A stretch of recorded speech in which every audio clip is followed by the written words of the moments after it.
Hi, and thank you for joining us for this excellent talk with I guess, two valuable 500 panelists. This is kind of, we're cornering this market, if you will.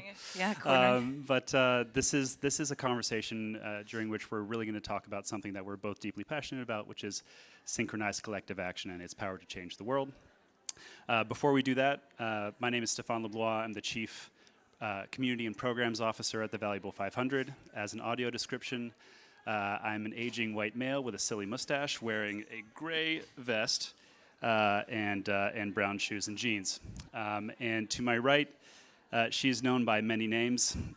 Dancing Queen is one, Rider of Elephants is another, Disability Rights Champion, and my friend, founder of the Valuable 500, Caroline Casey. And troublemaker, and that moustache is truly something. So for me, an audio description, I am a white woman with blonde hair. I'm 52, you can see the lines on my face. I've got big black rimmed glasses, and today I'm wearing an electric lemon velvet suit with a purple turtleneck. Yeah. And it is truly as loud as it sounds.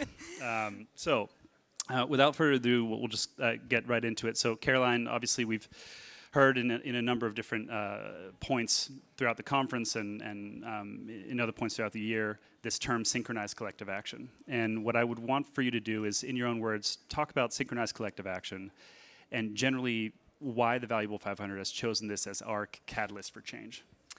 Well, synchronized collective action, I always feel I have to explain it away saying it's not synchronized swimming, but it kind of is based on it. The concept behind it is getting 500 companies that we have created in this unique community to work on the same thing at the same time in the same way. So it's a harmonized collective action which is multiplying the impact because we're doing the same thing at the same moment. And we chose this as a particular way to behave or to catalyze change because creating the Valuable 500 was an extraordinary feat in itself, right? And we're very proud of it. But then what do you do with that huge opportunity that befits what we've done, right? And I personally, Caroline, had promised that we would never be a consultant in the space because we've got the best consultants in the space. Like, they're our friends. And I don't think adding consultancy to help business to become better. But what could we do? Well, we could convene business and to excite business and to mobilize business together to use their collective force. And so what we've identified, business helped us identify what are the top 3 system barriers that if we were to tackle them with the might of the 500, could we really punch a hole in this system? And they chose 3. We wanted to see disabled talent into the C-suite of tomorrow. We had to get underneath the lack of performance, our data on disability performance. So we've identified 5 metrics on disability performance that we want to see in annual reports. That's annual reports of 500 companies. And then lastly, representation. We really need to look at accurate, accessible, and authentic representation of people with disabilities in media, advertising, internal communications, external communications, and corporate affairs. So you can hear that, right? Can you imagine? But the big mic drop for us is, that's all lovely, but we need a deadline. And we need to be accountable to each other and to the community to which we are here to serve and to the business community which we're here to help. So we have created this idea called Sync 25, which is on the 3rd of December 2025 in Tokyo, where all of our Valuable 500 companies have to turn up and be accountable for what they've done. And so thinking about Sync 25 and the road to get there, you and I obviously know that the answer to this, but I would love for you to use your own words to describe, like, where do you see the disability community? What role do they have to play in this? Well, you know, when I said I promised our community that we would not, you know, take money off the table and become consultants. And I was just saying to Marcy Roth how proud I am that I was able to stand by my word, particularly when people were pushing us to become another consultant. The reason I didn't want to do that is because the disability community are out there already. These are incredible organizations. Some have been going for decades, some are newer. And that's the community of organizations that we want to help us. So we're engaging and exciting the business community, but who are the people to help them become better? It's the community itself, and it's those organizations. It's actually why it took us so long to identify what we were going to do, because of this absolute commitment to do it in partnership with the community. But another one, for example, when we're looking at the synchronized collective action, the very specific thing that we want our 500 companies to do in representation, the companies don't decide, the Valuable 500 team doesn't decide, the disability community decides. I mean, the people that we're talking about authentic representation need to tell us what they want the companies to do to represent them better. So that's the kind of ways we do things. It takes a lot longer and it can be harder, but that's more honest and I hope more authentic. But everything that we've done, every paper we've written, every initiative we've tried or failed with always has the community. And I mean, honestly, we have mentors around us all the time. I mean, you know that. And every person in our company has either direct lived experience or by one. Our advisory group, similarly, our foundation board.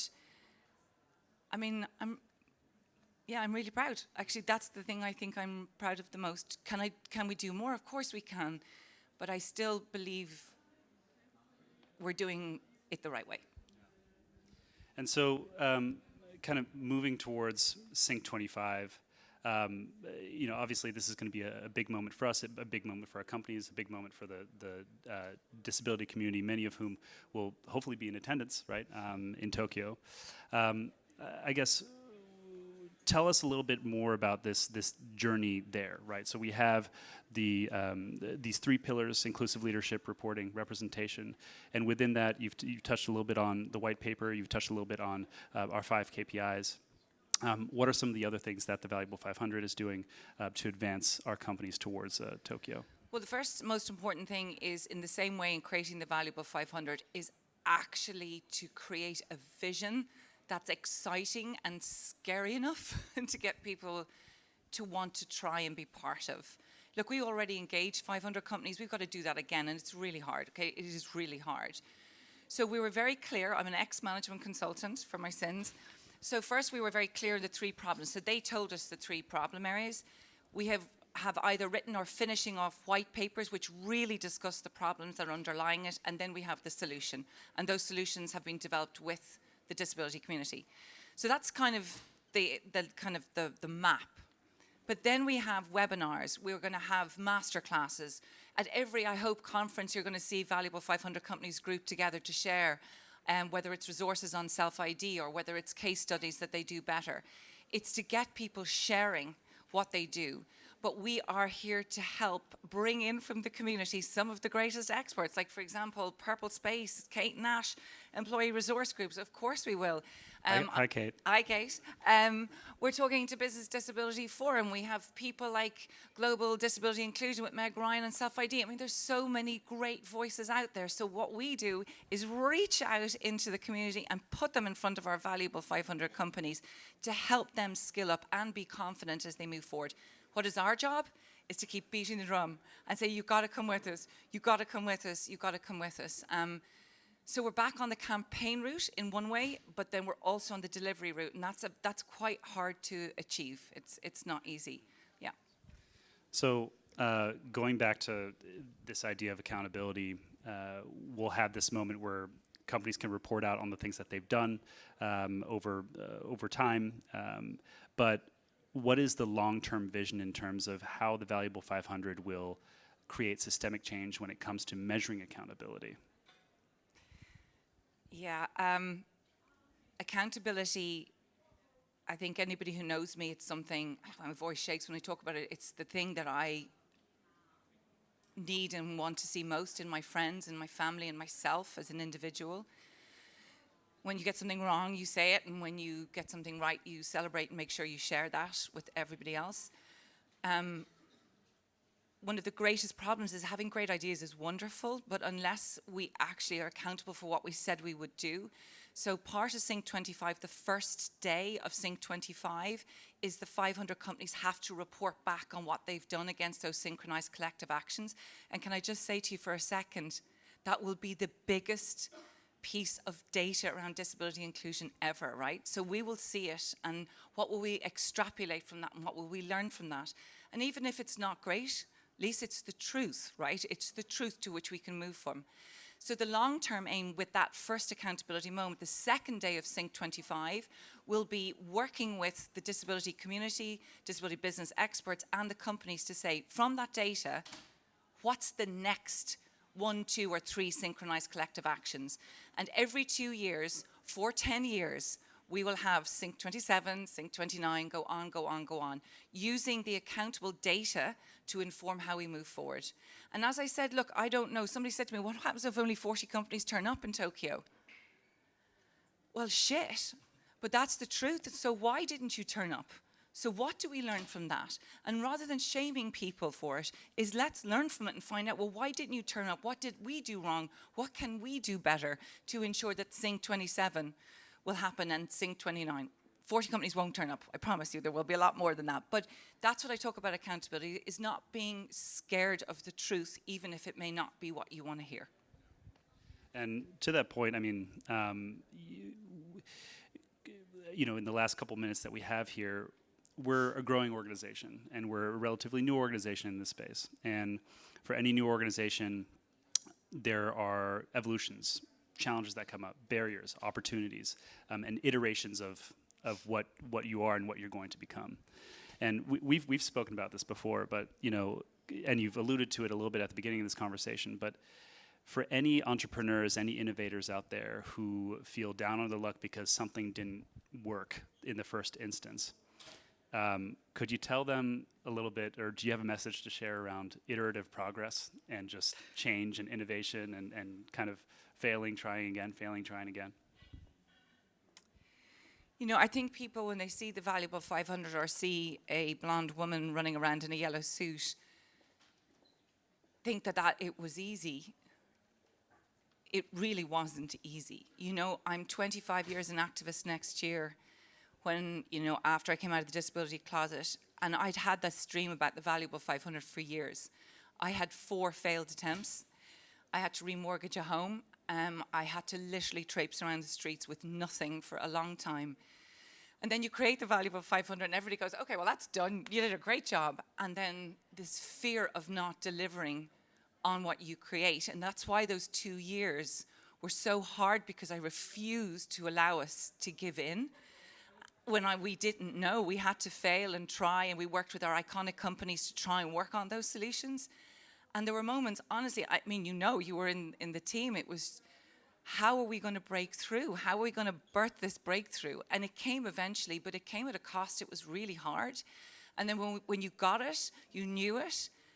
And then you have to go change teams to be able to deliver on that. And that's really hard. That's the hard business. But I do remember one of my mentors saying to me, you have no business running a business if you're going to try and think about keeping everybody happy. Who are you here to serve? And we are here to serve the truth, and we are here to be accountable, and we're here to serve the disability community. So we've had to make some tough calls. It's been really hard, but as I say, accountability is right at our core.